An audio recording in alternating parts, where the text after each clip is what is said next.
abu dia dana abu tara tai namre dela ka da dela ka majre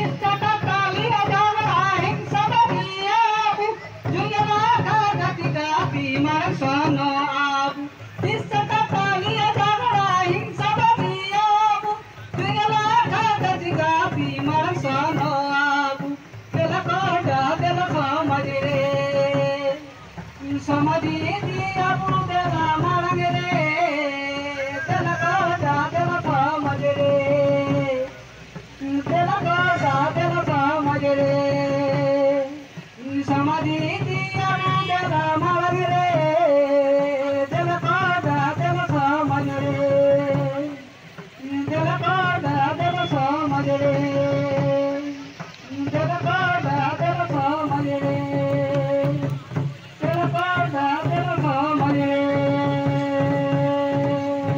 সমস্ত জায়গায় নাগপুর ছোটনাগপুর তামাম ছত্তিশগড় সমস্ত জায়গায় জল জমে করার জন্য আইনকে সংশোধন করে বড় বড় পুঁজিপতির হাতে তারা তুলে দিচ্ছে দেশের এই শাসকরা।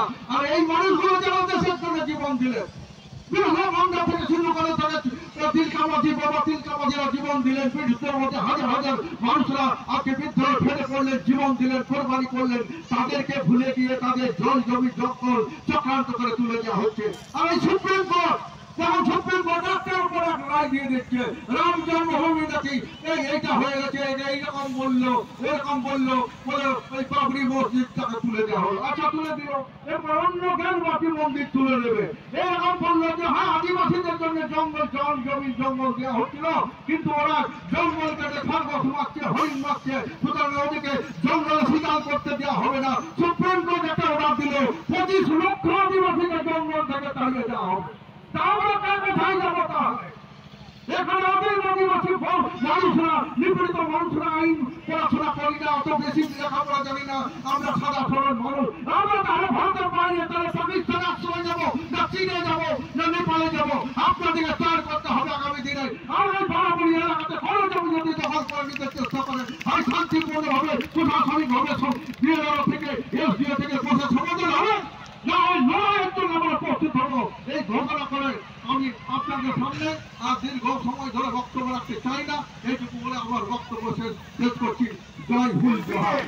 আপনারা সেখানে সেখানে উত্থাপন করছেন না কেন যে ভারতবর্ষের সংবিধানে 244 ধারায় লেখা আছে গ্রাম সভা গঠনের? সেইটা আপনারা পশ্চিমবঙ্গে এখনো পর্যন্ত ইমপ্লিমেন্টেড করলেন না কেন? সেই হিসাবে আপনারা সেখানে গলা উঁচিয়ে বলছেন না কেন? সেই কথাগুলোই আমরা বলছিলাম।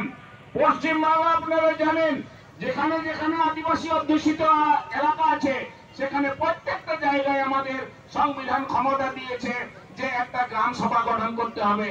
গ্রাম সভা গঠন মানে সেখানে আদিবাসীদের দ্বারা স্বায়ত্ত শাসনের ব্যবস্থা থাকবে, তারাই সেই এলাকাটা শাসন করবে। কিন্তু দুঃখের বিষয়, আমাদের ভারতবর্ষ স্বাধীন হবার 76 বছর অতিক্রান্ত হয়ে গেছে, কিন্তু এখনো পর্যন্ত এই গ্রাম সভা